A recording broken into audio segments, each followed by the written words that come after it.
he said and not go back on his word. Joining me now with reaction to today's events is Minnesota Congressman Keith Ellison. Thank you so much for your time. I want to get your reaction to all of this. First, though, let's start with Bernie Sanders there saying the president is essentially going against a promise that he made to protect Social Security. What's your reaction?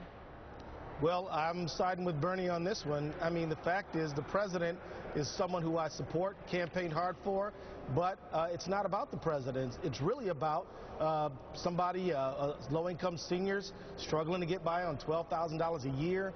It's about a person, a veteran. It's about Americans who depend upon a fair cost of living allowance, and this particular proposal doesn't meet the test. And so I oppose it, and I'm organizing members of Congress to oppose it. But, Congressman, we know that this proposal regarding the changed CPI has been on the table for months. It was a part of the deal Right. the president proposed back in December 2012 when he was negotiating with Republicans. While the Republicans have said they're not budging an inch on new revenue, and they've already essentially shot down this budget from the president, calling it status quo, many wonder if the Republicans don't compromise, if progressive Democrats don't compromise, will anything ever get done? The president said there needs to be a balanced approach here. Well, you know, we cannot sacrifice the interests of low-income seniors simply because John Boehner and the Republicans will not close a loophole for rich people and the highest income earners and most wealthy people in our country. It's not anything close to fair. And so we're taking a principled approach, and we have an eye toward compromise. I actually think we should raise the cap on Social Security, and we should fully implement the Affordable Care Act, which will bend the cost curve on medical inflation, which will help Medicare. But at the end of the day, we're not in a position to say that it's somehow balanced or symmetrical to throw the interests of low-income seniors and veterans under the bus.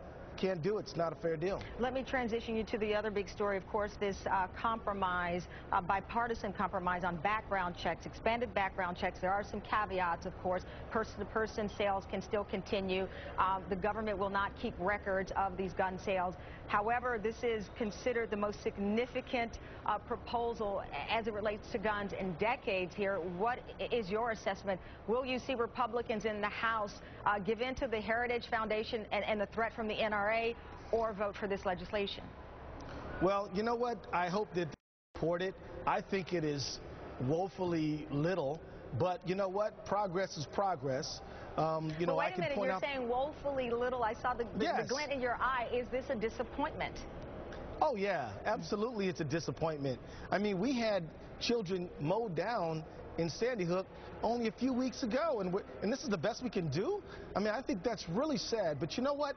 It's something that I think that we ought to all pocket, we ought to take it and look at it as a small step on a long journey towards real gun violence prevention. I mean, the fact is, you got these two AAA NRA guys coming to this deal. Maybe this is the best we can do now. That is too bad. That's disappointing. And after the murder of our children, I would think that we could do so much better than this. But at the end of the day, I'm not going to say that I'm not going to take it because it's more than we got now. But it is disappointing. Well, with that said, why do you believe more could not be accomplished given what you've just talked about? And I should point out, if this legislation does pass, it does help, for example, in cities like Chicago, where the First Lady is right now, where the gun violence, much of it is blamed on the gun show loopholes, guns coming in from states surrounding Illinois. Well, you know, Tamron, I didn't say I wouldn't vote for it because it doesn't actually. What I said is that after all of the carnage on our streets, I'm disappointed this is the best we could do. I mean, but at the end of the day, I mean, like for example, why can't the government hold the records in its possession? That seems like the logical thing to do. And then also, there's a lot of gun sales that go on between individuals. If I were to transfer my car to my son, he would have to register that car with the Department of Motor Vehicles, the government. Why not a gun? I mean, at least a car has a redemptive value of getting people one place to another. A gun is an instrument to kill something, whether, you know, so I would we'd be able to make more progress than this. But as I said before, it's not something I would oppose because it doesn't actually do something bad, but it's so much less than the American people deserve. It's so little and so meager, and to think that they're running into opposition for doing something this small. I mean, the fact is, in my own district, you know, we had a gun violence prevention forum in my district just last week. We had a lot of people in attendance telling stories about how they lost their fathers, they lost their children, they lost their sons. It's just so sad. You mentioned Chicago. They've had an epidemic of violence, gun violence there. I just think that we ought to be able to do more. And I think we shouldn't settle for this, although we ought to take it and move forward and keep on plugging. Congressman Keith Ellison, thank you so much for your time. I really appreciate you joining us today.